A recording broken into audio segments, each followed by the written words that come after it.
And good morning, everyone. We are back, and as promised, we have the one, the only Scott Braddock with the Quorum Report on Line 1. Good morning, Scott.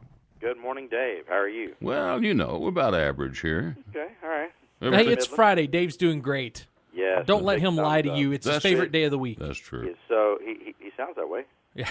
Really excited.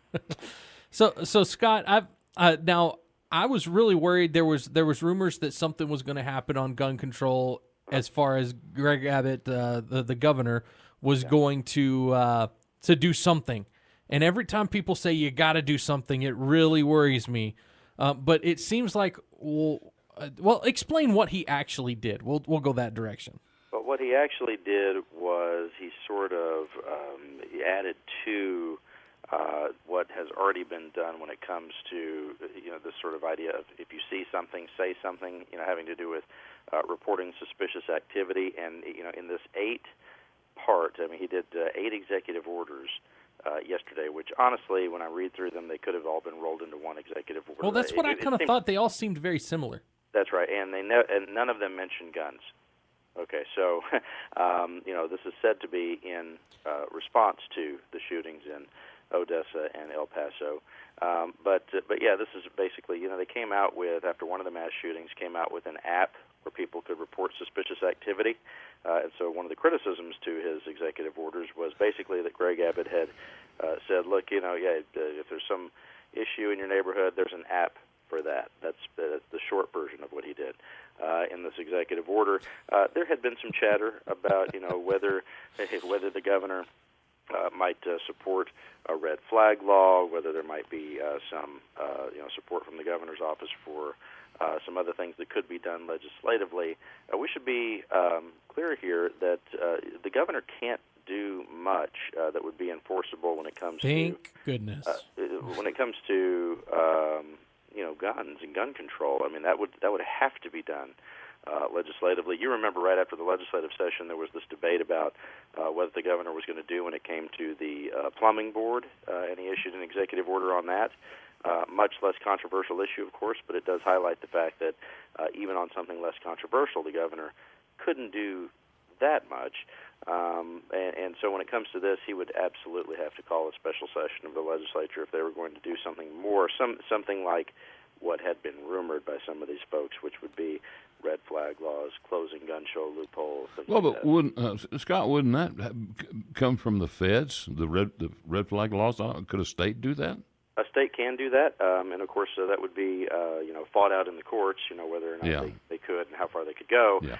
But it's happening in some other places, and look, I think that it's fair to say, for the first time in my career in covering politics in Texas, I think the Democrats do have some leverage on this issue.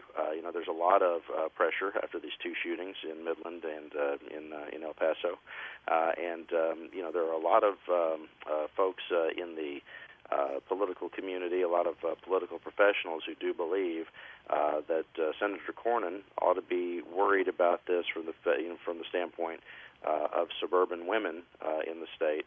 As those who have voted for Republicans in the past, potentially, their support softening for Republicans because of what's gone on. And look, if you look at the election results in 2018, that would give them more reason to be concerned. Some of those folks are already leaving the Republican Party for other reasons. Do you believe that some of these polls that we're seeing, that a huge majority of Americans want to see something done about guns?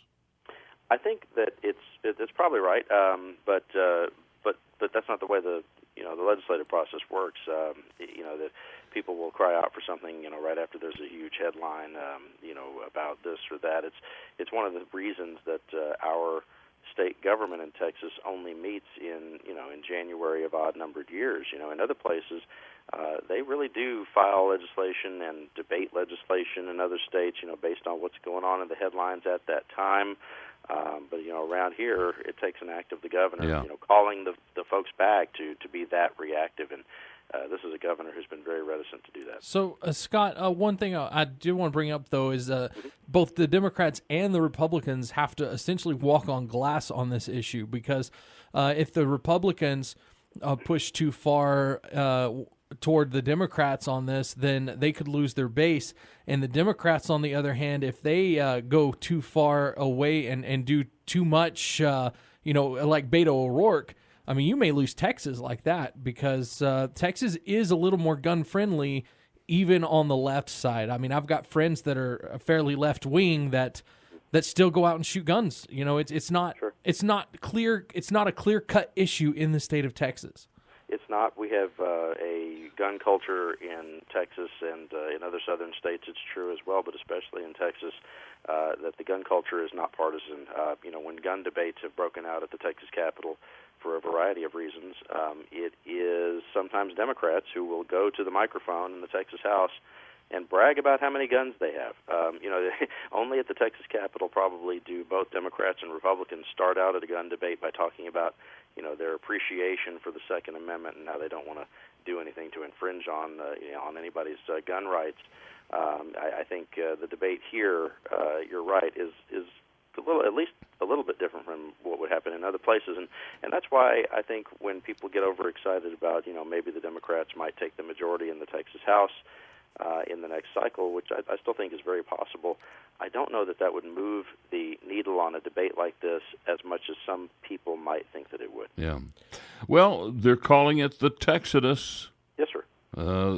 We have, our fifth Republican congressman from the great state of Texas has decided to retire from our U.S. Senate, our Congress. Yeah, that's right. Bill Flores, congressman from Waco, his district, is sort of one of these more conservative districts. It's definitely a solid Republican district. The next person there will be a Republican. You would think it's Waco and Bryan College Station mainly. That's where he represents. Just this week, he said he's out, and there are questions. I mean, I think it's now a third of the Republicans who have said that they are going to retire this year are from the state of Texas. Well, two questions. Why are they retiring? And number two, are they in safe districts, Republican districts? In this one, it is a safe Republican district. Same thing for Mike Conaway up y'all's way. That Conaway has one of the most Republican districts in the United States. But there are other districts where congressmen have said that they're retiring that are not safe for Republicans, like Will Hurd down on the border and like Pete Olson in the Houston area. Those are definitely in play, if you will. And keep in mind, Democrats are going to be spending a lot of resources in Texas, probably the most they've spent here in quite some time. The Democratic Campaign Committee, Congressional Campaign Committee, the DCCC, has 6 districts in this state that are targeted, which means they'll be coming in here with millions of dollars running television and social media campaigns, putting people on the ground trying to win in some of these places. And so, just the fact that folks are leaving has people asking those questions that you're asking. And I think there's a variety of reasons. I mean, one, the Republicans are in the minority, and some of these races are getting harder to win, and the question's been asked, it's been debated. Why would you want to spend so much money and work so hard to go back to Washington and be in the minority where you really can't do much of anything? Yeah. And then you also have some Republicans, and I think this is a fair point to bring up, and something y'all will probably be discussing in the days ahead, is there are some Republicans that I would call sort of Republican classic. Not like the New Coke, but Republican classic. A lot of these Republicans who maybe aren't comfortable with what it means to be a Republican in Washington during the Trump era. There are some that have fully embraced the style and the agenda of President Trump, and I think there's others who maybe wouldn't say that they don't want to do that, but are not exactly thrilled to return to work given the current environment. Yeah.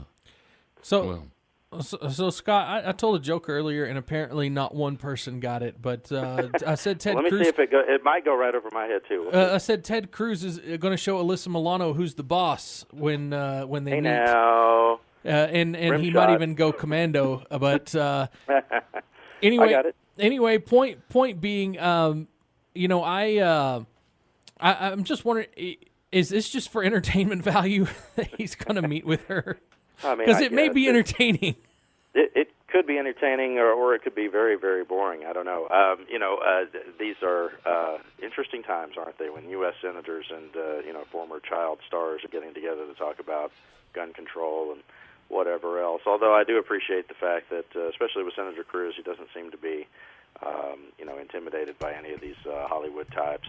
He's always interested in going and talking to whoever about whatever. And she had said, she wanted to talk guns, and he said, let's do that. And so looks like they're going to. Yeah. Well, I was going to say the thing that that I see with this is that Scott, are you still there? I am. Okay, just make sure we had a big old pop. But Pop, yeah. the thing that I see is Ted Cruz is actually very, very good at debate, and if both sides keep themselves calm and collected, then I'm not sure that she has the intelligence to go up against Ted Cruz. Well, but if she gets emotional about it, it could be a different story. It may be headlines all over the place. Could be headlines all over the place. I think she's a lot smarter than you think. I think this will be, potentially interesting, but a lot of it may just be fodder for the late night talk shows. We'll see. Yeah. Yeah. Well, that's about the wraps it up. Getting up about time today, Scott. We do want to remind everyone that Scott Braddock is the editor of the quorumreport.com, and we can hear Scott every Friday here on KFYO. Yeah, Scott, before we leave, do you have any headlines you want to talk about there? We're continuing to follow what's going on with the speakers drama. There is a vote that may be wrapped up as soon as today, but I expect it to be, extending into next week. Dustin Burrows from y'all's area had to resign his leadership position in the Texas House, and so there is some jockeying for position now that he's out of the way. Other Republicans are vying for leadership posts.